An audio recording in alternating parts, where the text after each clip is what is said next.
What's up, parish orphans and retrogrades? It's Timothy Gordon here, bringing you another solo Rules for Retrogrades.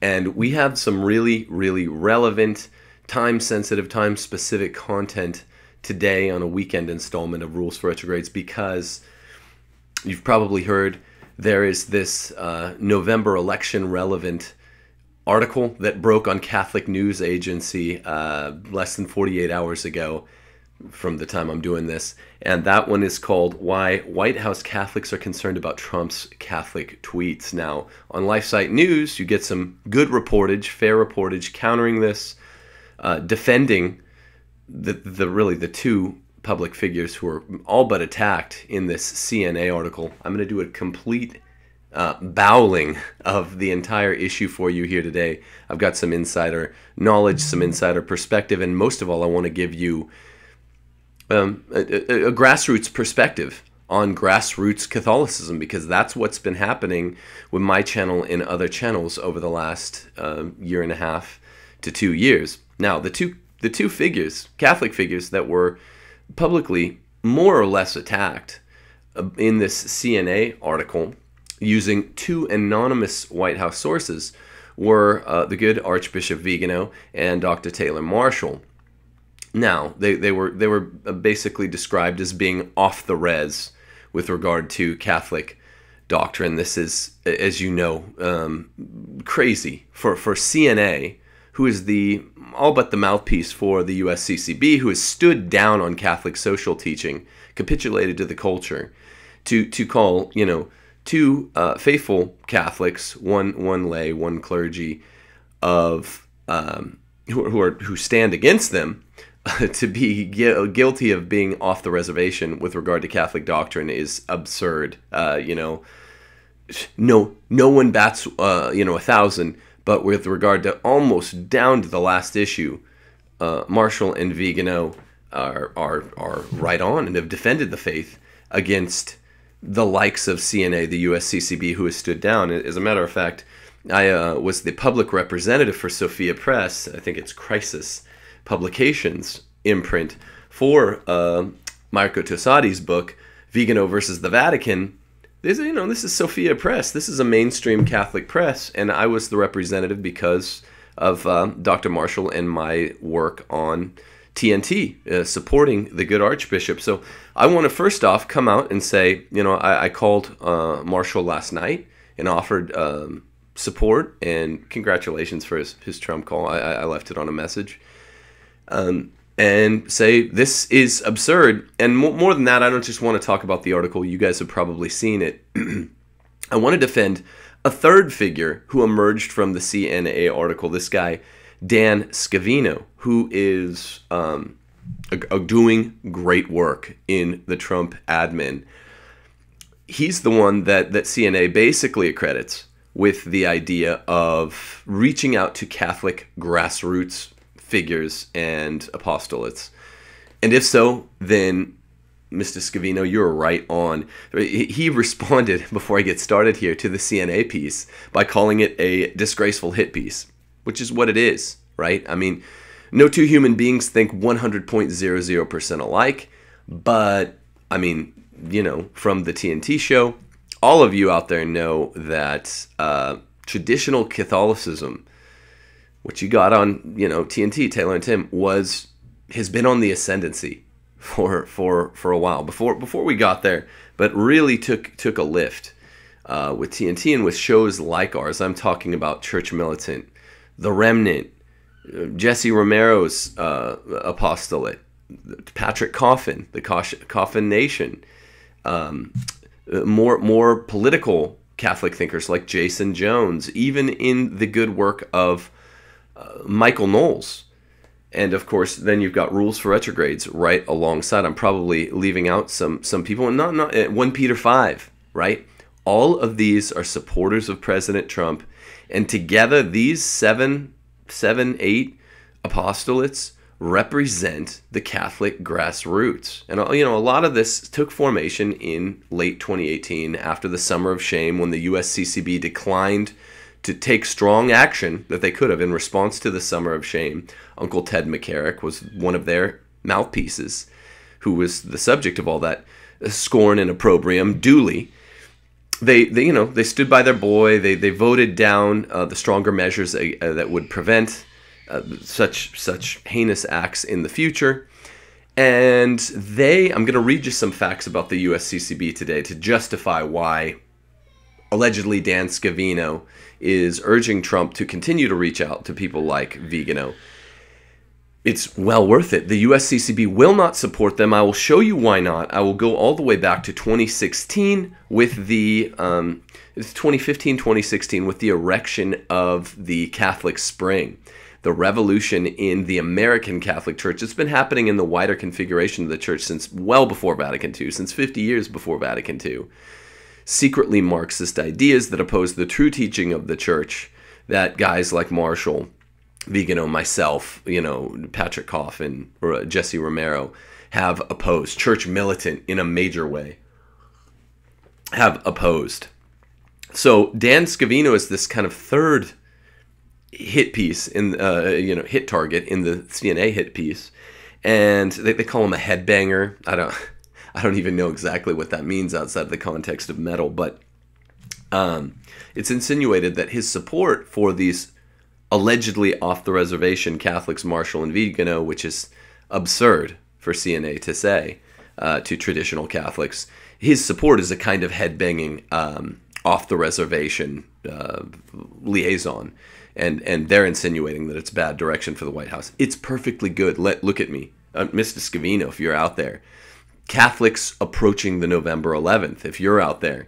We've done lots of pre-election coverage here at Rules for Retrogrades. And look me right in the video eye. If ever there was such a thing as the Catholic Grassroots, what you've seen over the last, say, 2 years is that Catholic Grassroots. If there's ever such a thing as any grassroots, politicians talk about it almost nonstop. Grassroots. All of the Soros front groups claim to be grassroots, and they're not. They're the exact opposite.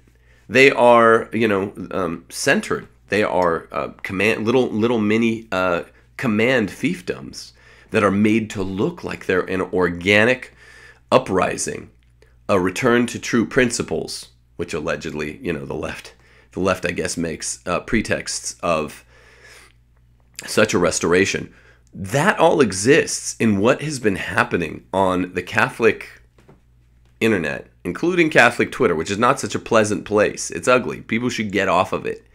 I basically only want to use it to say when we have shows, because it is unpleasant. People tend to fight over minutiae. All those groups that I mentioned that represent faithful Catholic traditional voices, representing 2,000 years of tradition, all of those groups, not all of us agree about 100% of everything. There are prudential judgment calls and even some interpretations of doctrine that differ. So be it. But these are all still faithful groups. And so I just want to commend Mr. Scavino and hope that he is part of, the campaign in an essential way, and then the transition team, and then another 4 years, because this is the kind of thing that Catholics, who are the largest religious denomination in the United States, we should be hoisting the flag proudly that we have I think the realist instantiation of a grassroots sort of uprising, the opposite of the Catholic Spring, which we're going to talk about in a second here. Fascinating history of really any political or cultural, not only denomination, but group, apostolate, lobby, interest group, whatever. That's what's been happening since about 2018, and a lot of it does center around the kind of excitement, the upwelling that centered around the TNT show. But there have been others doing it for a lot longer than Taylor and the Taylor and Tim show on Marshall's channel in 2018. Look at groups like Church Militant, or even older than that, The Remnant. So it's well advised to go to the Catholic Grassroots, which clearly articulates there's only one party for us, and too often that party sells out. But it is the only party that, under the guidance of this president, we are restoring the centering on life and the family. The center of every republic, according to the Catechism of the Catholic Church, 2207, I believe. The single cell of society is the family. Now, so if there is ever such a thing as a grassroots and a base that can be energized, it is at the roots of the Catholic grass right now, and it is precisely the parties that Scavino has been suggesting to Trump to make connections with. This guy, Vigano, he is at the center, I guess at the bottom of the Catholic grassroots. And any of you who watched TNT for all that time, you know our shows really centered around him. When there was Vigano news, we were eager to cover it, and we were kind of since he wasn't representing himself, we would be the first people that would be turned to, and that's why I repped his book for Sophia. Now, this is important. LifeSite responded to CNA. I want to get into what the Catholic Spring was and why, because of the Catholic Spring, the USCCB is not the party, or any of the bishops are not the party that the most pro-life president in the history of U.S. presidents should be turning to now. I'll tell you why. Because they're bought and paid for. They're corrupt. They need to be defunded. I'll show you some facts and figures that substantiate that claim rather winsomely in a little bit. But even LifeSite wrote this, that regarding these two anonymous sources, even these two, they told CNA that they regret that the U.S. bishops have not supported the Trump administration much in its efforts to promote life issues and religious liberty. And one of them said, frankly, we'd have liked a little more support from the bishops. So the question today is, why are the bishops not just in a paucity or a lack, a privation of support for the Catholic grassroots, which represents, the true life, the gospel of life. That's what's represented by true Catholicism. And the people that just want to drink from the waters of life, the true gospel, true tradition and magisterium, and scripture working together in its bimillennial splendor. Just learn from the timeless truths. Why has there been a shift in emphasis? Well, it's the opposite of organic. The shift in emphasis, my friends, of the United States Conference of Catholic Bishops has been a command one, a directed one. Follow the money, follow the personages behind it all, and you will see why the actions follow the ideas. Why would Bishop Barron never respond to me? He said it should be the laymen that take action against BLM. Tearing down statues? Well, I did. I got fired by a brother bishop of his, who he knew very well in LA. He didn't speak one word. Why not? Because the events follow the ideas, and the ideas were bought and paid for, solidified in this attempt at a Catholic Spring movement, particularly leading up to last election. You probably forgot a lot of it, and I'm here to rattle my chains and to remind you. And that's what I'm going to do today in support of Vigano, Marshall, Dan Scavino, and more than any of these. Not to put too fine a point on it, but President Trump, who has been the most pro-life president in the history of presidents. Okay, let's turn to the pages of. Let's turn to the pages of a Antonio Sochi book. I'll link to it in the notes below. I want to read you some key sections. Why, around the beginning of last election, the campaign season specifically, 2015, 2016, was there a decisive turn in the USCCB? And it was already corrupted by the fact that it's on the take from taxpayers. That the 2018 report of USCCB, the audit, disclosed total assets of $365 million.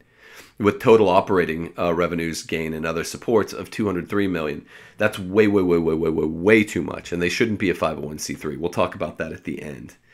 I don't want to lose people, though, because that's a little less juicy. I'm just substantiating with facts and figures that the USCCB is bloated, and as a 501c3, it cannot formally support the full expression of Catholicism in the public square, which it ought to be doing. It is diminishing its own evangelical efforts insofar as it's on the take, because it will get kicked off its 501c3 status if it does so. Now, we'll talk about how it soft pedals leftist ideas. First, I want to show you why.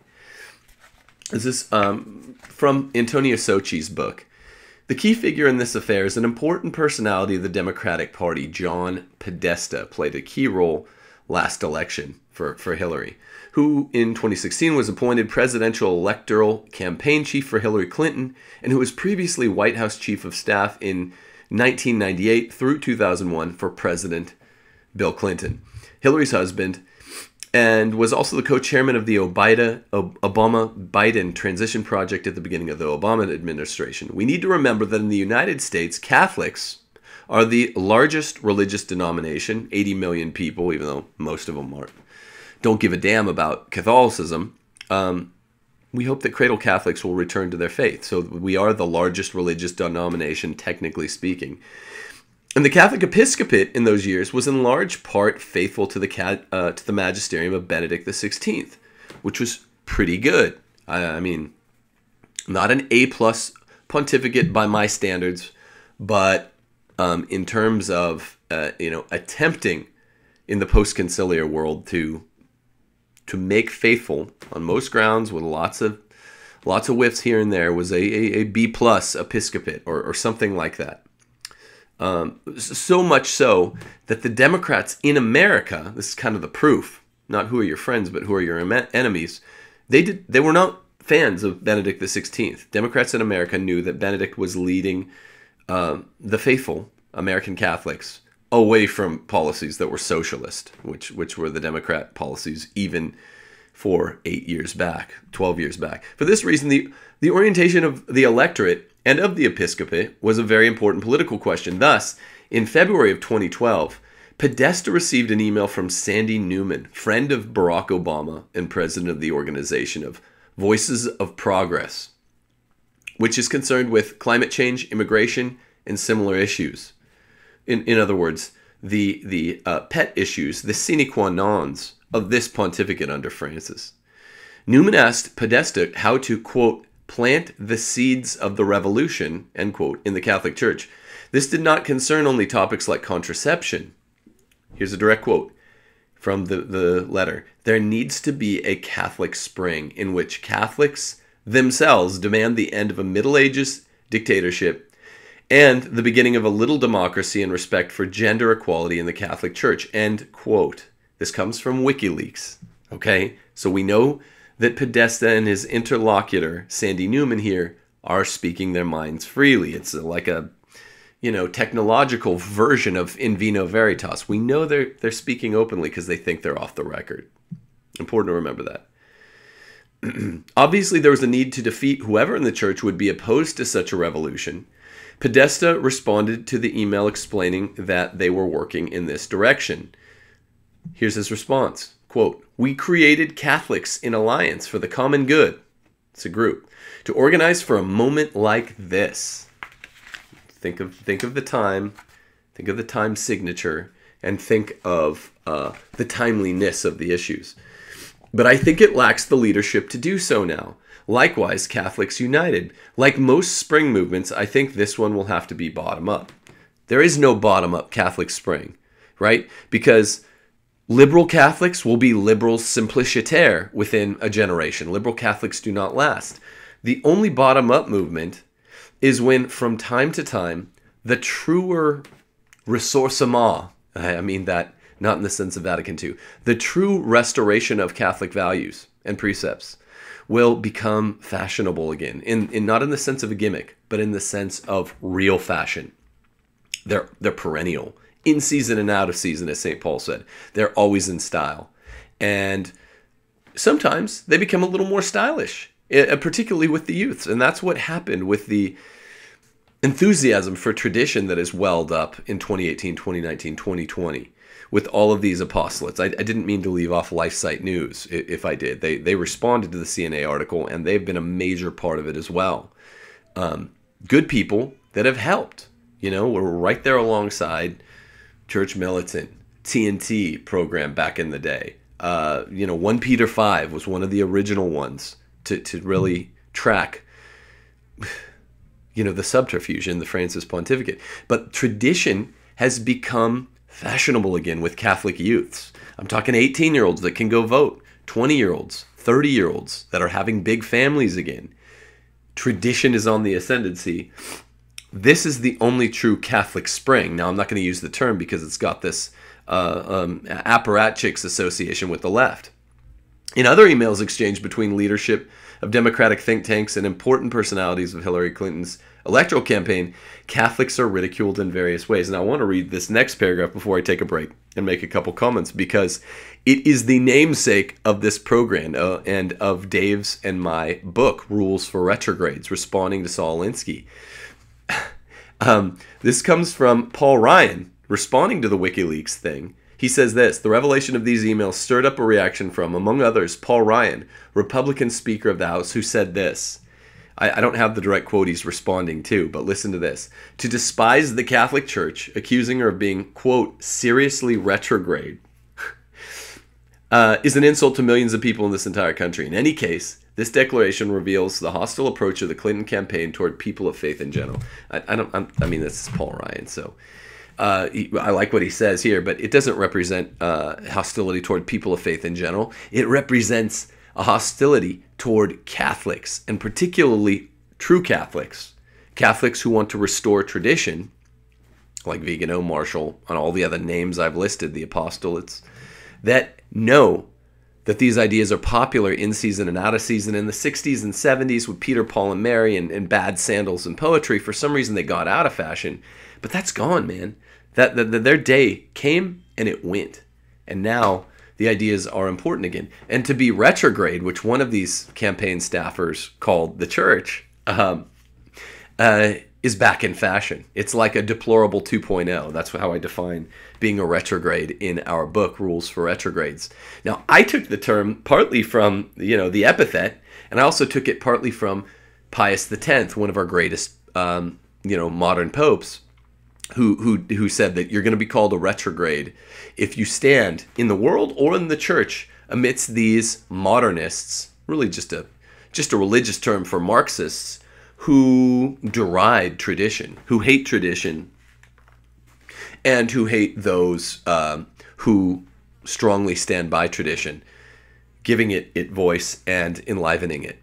Now, I'm going to go on in a second reading this, but it's important to give people a sense of what I just read, and I want to keep this video short enough to be watchable. But this is really important.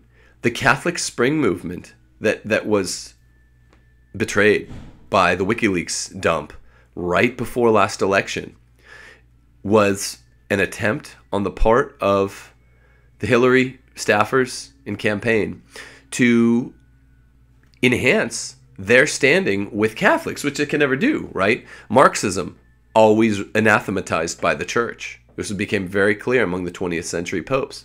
Abortion, an innate evil, right? The slaughter of one's own children, the murder of one's own children. Innately evil. These are like the central issues on even the early 21st century democratic platform.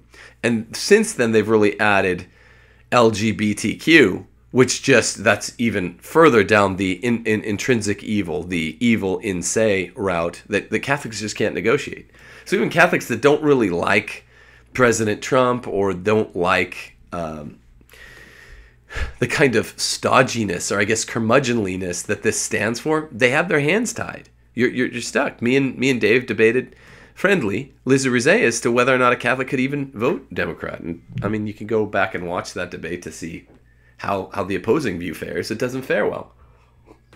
You can't do it, right? Even if you're not an enthusiastic supporter of Trump, you gotta be a supporter of the party and the platform because it's pro-life, and all issues were not created equal. Life issues, life, and abortion and euthanasia issues are categoricals. Issues like the death penalty and war, I'm quoting from a CDF document penned in 2004 by Ratzinger, specifically for an election, I think the American election.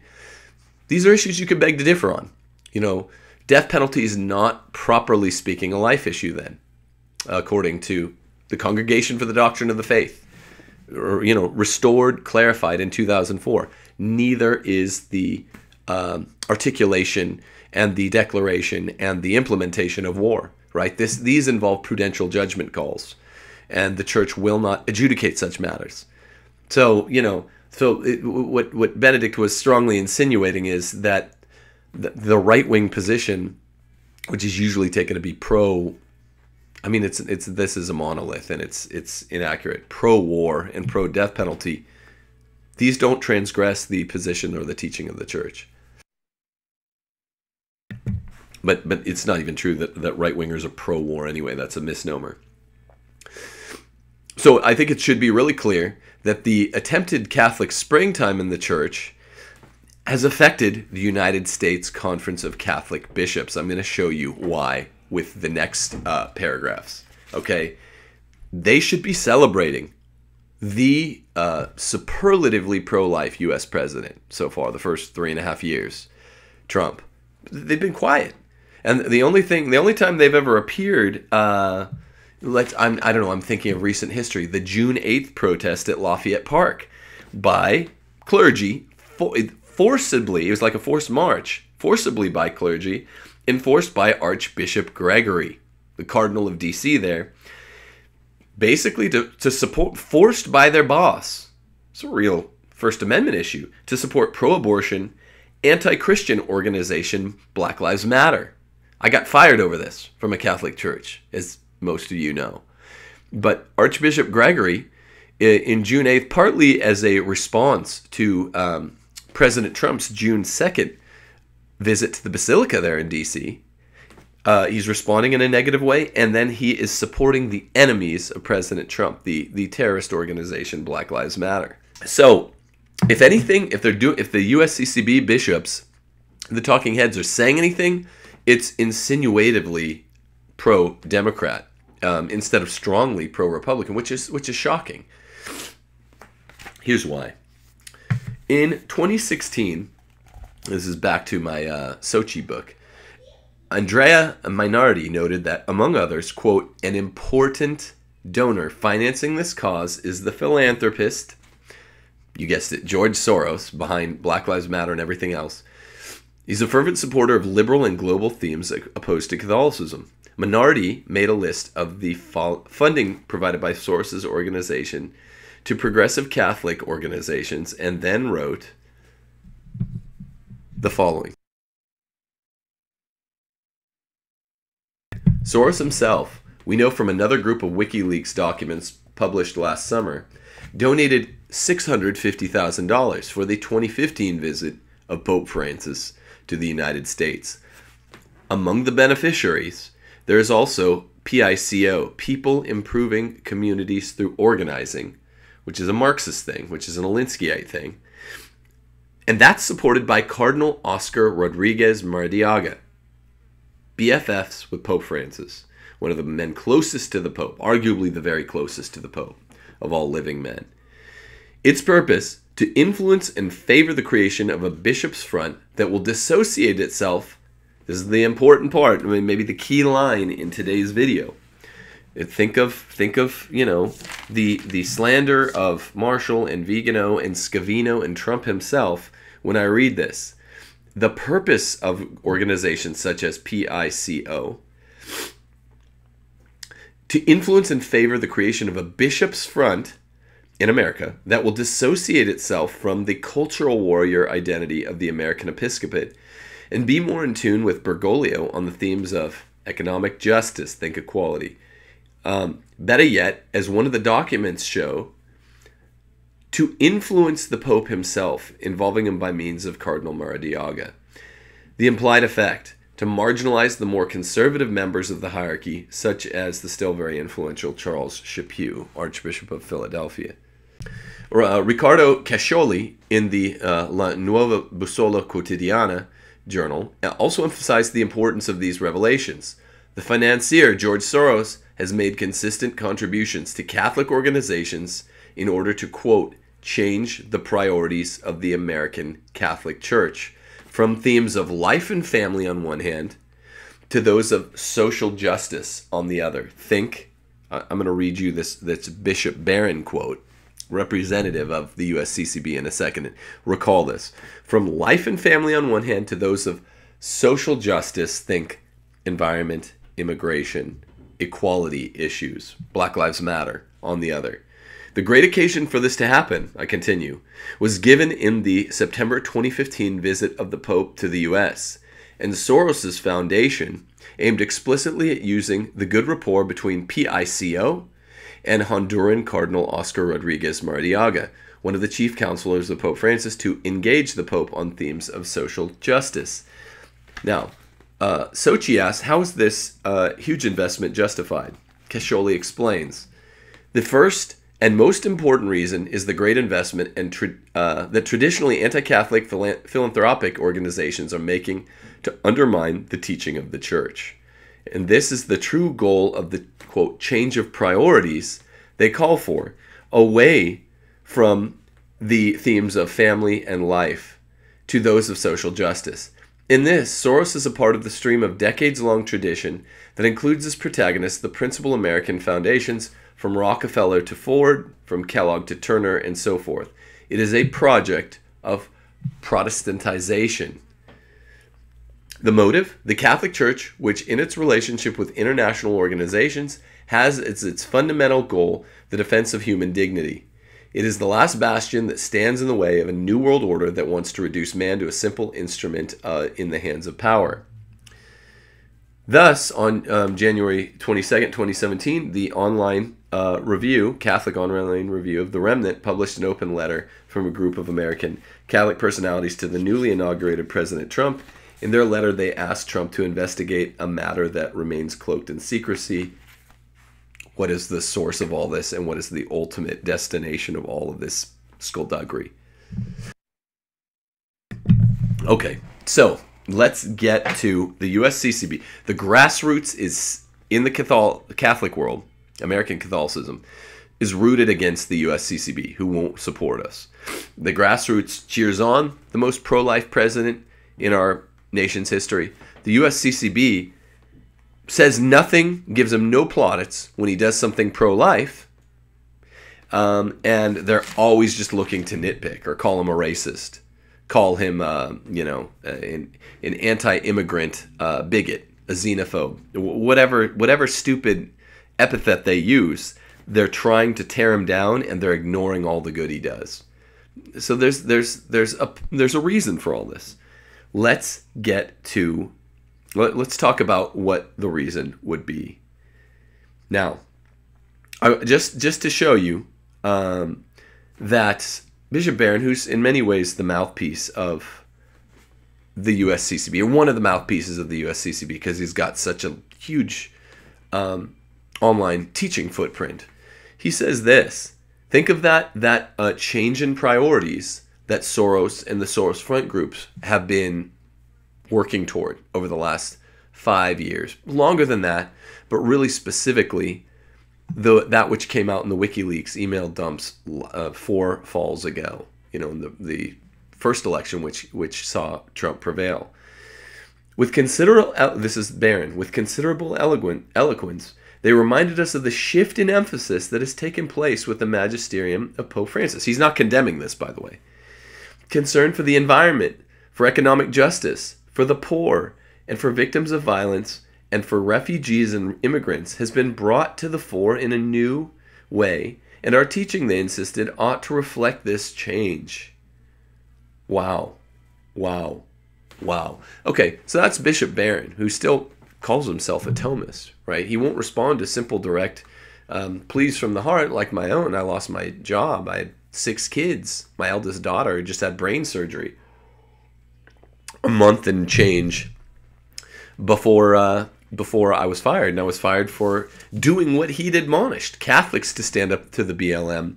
The shepherds aren't supposed to. The bride defends the household, not the bridegroom, according to Bishop Barron's theology of the household. Well, okay, so let's get down to it.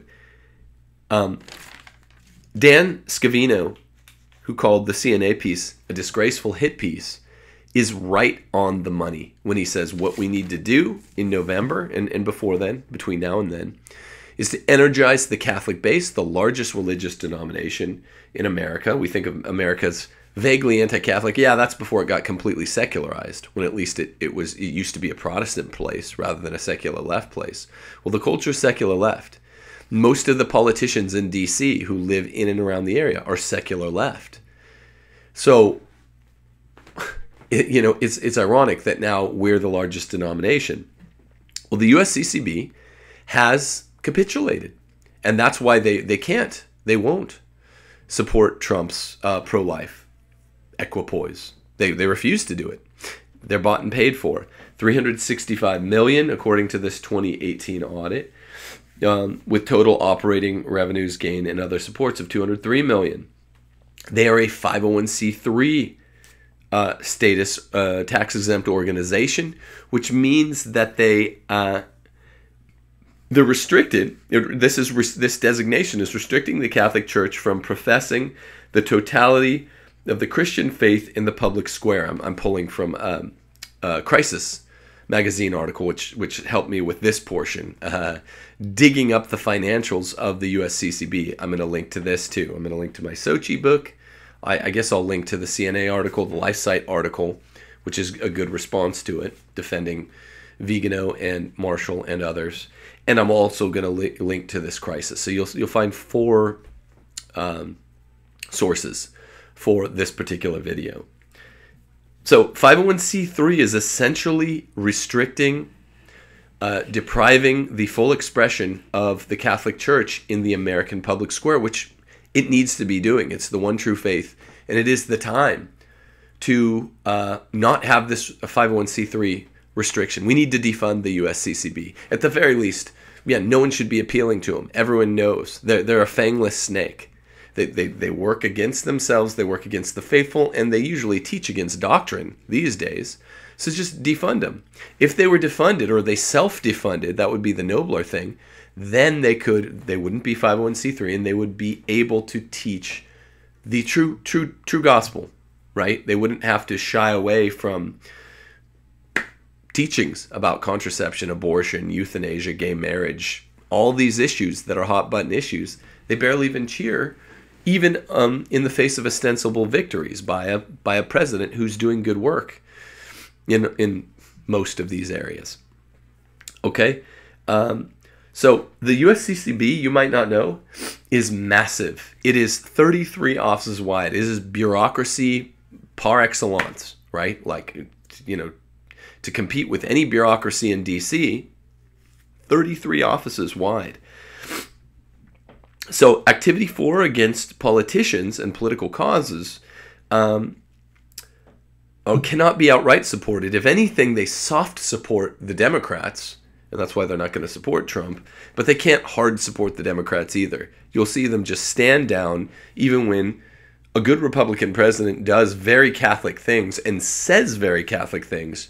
You'll see them they'll pivot and obviate praise, due praise for Trump. You never see it. The only time they'll ever open their mouths is to blame Trump, and it's a cry against justice. It's a breach of justice because plaudits, when they're due, should be given. But it's more important in terms of the social expression of the church and the expression to, the subliminal expression to the sons and daughters of the church as to what the real teaching of the church is. You get that. You signal to your son or your daughter, this is good, by they see their older brother getting a pat on the back, applauded, an attaboy for doing his chores with rigor, right? So they're the largest recipient of taxpayer monies within the USCCB is their group called, or their subset called, Resettlement Services. Now, the USCCB received over $2 billion from the Fed between 2008 and 2015. Enormous. Enormous sums of cash always lead to enormity, which, look it up, it means evil. And this is for their refugee resettlement services alone. And there are only 9 groups, by the way, in America that receive these contracted monies. They're contracted. The resettlement services. Now, the proper response to questions of funding, I believe, is given not by the USCCB, who's on the take, but the head of the Acton Institute, Father Robert Sirico. Listen to what he said about the dangers of accepting so much monies. The dangers of accepting government money, even in crisis, are paramount. What is pertinent here, he says, and what is of great concern to me, is the way in which government money can cause a mission shift or a mission drift. He went on and spoke of the distinct possibility of government intervention that could shift our focus, our Catholic focus, into a different direction than the mission with which we began our endeavors. Now, suffice to say, the 267 active bishops in the USCCB, all but a very small minority, very small, have, it's the understatement of the year, they have undergone mission shift, mission drift, to borrow Father Robert Sirico's words. And money is almost always behind mission shift. I mean, sometimes it's private vice, privation. I mean, look at the fall, look at our fallen nature, sin. But when it's so centered, when it's a centralized mission drift, there's monies behind it. It's usually monies from Soros. So the simple answer is for the USCCB to strip itself of 501c3 status. That's not really my concern, because they're not going to do that.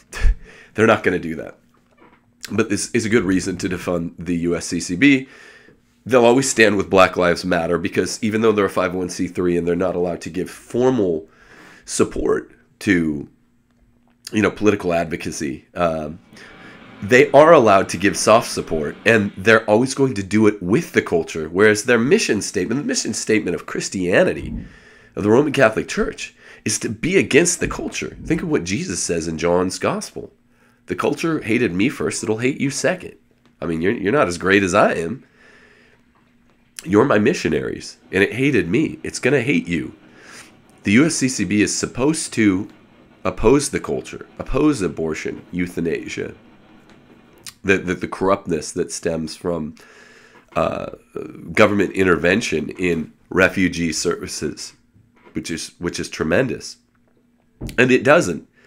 The mission has shifted. So here's the solution. I'll wrap up this way. If ever there was a grassroots organization that was available, willing and ready to help out a political candidate doing mostly the right things, it exists amid the Roman Catholic, American grassroots, restore tradition people, the apostolates that I've named above, the apostolates that, thank goodness, thank God above, you've got an advocate like Dan Scavino telling Trump, hey, go out and publicly praise or acknowledge Archbishop Vigano's letter, which mentions you, and all the people that supported Vigano, which are the listed advocacy groups, apostolates. Thank goodness.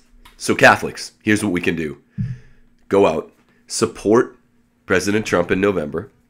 Support him before November. Tell your friends. Make it really clear. Restore their knowledge of the 2004 CDF document that says you really can't vote for a political candidate. Any Democrat will fall under this category. That is anti-life.